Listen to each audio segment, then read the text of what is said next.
আমার দু চোখ বয়ে পানি পড়ছিল। আমি বলছিলাম, এই ঢাকা বিশ্ববিদ্যালয়ে 1969 সালে শহীদ আব্দুল মালেককে হত্যা করা হয়েছিল। যারা হত্যাকারী তারা আজও বেঁচে আছে।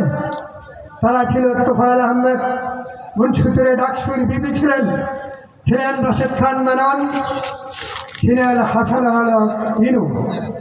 কিন্তু মালেক ভাইকে সেদিন 69-এর 12ই আগস্ট রড দিয়ে পিটিয়ে আহত করা হয়েছে।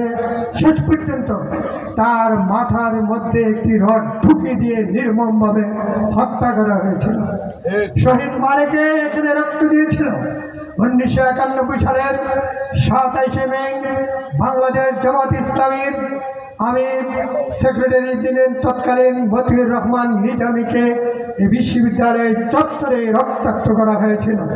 1989 সালে মজনু আব্দুল সোবহানকে মহাসিন হলের সামনে পিটিয়ে আহত করে পায়ের গোড়া দিয়ে রড ঢুকিয়ে হাঁটু পর্যন্ত নিয়ে আসা হয়েছিল।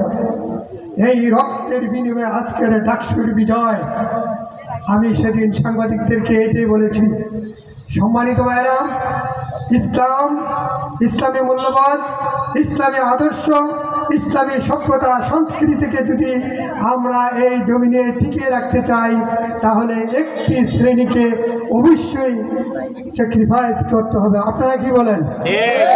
সেই জন্য আমি দুটি কথা বলেই বিদায় নেব। আমাদের প্রধান অতিথি আপনাদের সামনে বক্তব্য রাখবেন। ডাকসু, চাকসু এবং গতকালকে একটি বিশ্ববিদ্যালয়ের নির্বাচন হয়েছে, সেটা একটি বেসরকারি বিশ্ববিদ্যালয়, সেখানেও ইসলামপন্থীদের বিজয় হয়েছে। তাতে মনে হচ্ছে বাংলাদেশের রাজনীতির আবহাওয়া চেঞ্জ শুরু হয়েছে। আমরা মনে করি যারা ইসলামকে বরদাস করতে পারে না, যারা ইসলামী আদর্শকে বরদাস করতে পারে না, যারা নির্বাচনের সময় ধর্মকে ব্যবহার করে, যারা বলে লা ইলাহা ইল্লাল্লাহ, গানের শেষে বিসমিল্লাহ, তাদের গাত্র শুরু হয়ে গিয়েছে। আমরা বিশ্বাস করি আগামী দিনের বাংলাদেশ ইসলামের বাংলাদেশ, আগামী দিনের বাংলাদেশ ইসলামপন্থীদের বাংলাদেশ, আগামী দিনের বাংলাদেশ আলেম ওলামার বাংলাদেশ, আগামী দিনের